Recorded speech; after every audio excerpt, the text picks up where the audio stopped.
Meghan Stromberg with Planning Magazine at the American Planning Association, and I'm here in Millennium Park with Courtney Kashima. She's a senior associate at Farr Associates here in Chicago. Thanks for joining me. Thank you, Megan. Courtney's also a co-chair of the 2013 National Planning Conference, which will be in Chicago in April.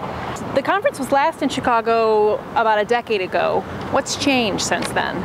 Wow, a lot has actually changed since the last conference. Just off the top of my head, Millennium Park is this amazing facility in downtown Chicago. The CHA's plan for transformation has had a tremendous impact on the city's affordable housing. Transit improvements, pedestrian and bike, it's really a new day in Chicago. You just mentioned pedestrian and bike planning. What's going on in that area? Well, the city is about to issue its first pedestrian plan, which is a really progressive way of saying it's no longer an auto-dominated city, that we're going to take pedestrian and bicycle improvements seriously and roll them out throughout the city so that you can walk and bike as part of your daily life. The city has also introduced protected bike lanes that are completely separated from driving lanes, which has tremendously increased the number of bikers.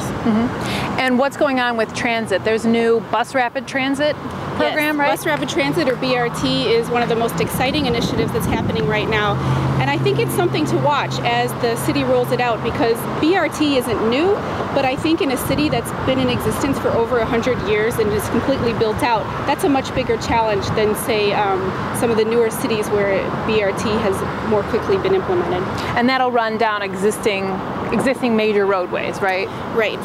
For the time being, they're planning on one on Interstate 55, and then Western Avenue, I know, is one of the ones that has been targeted, but they're looking at several ideas. Okay.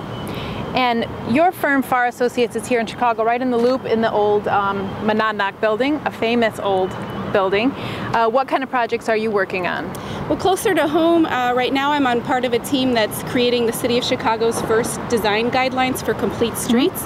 So I think people might be surprised to hear that a planning and architecture firm is helping, but we want to make sure land use and context and sustainability are considered in complete streets.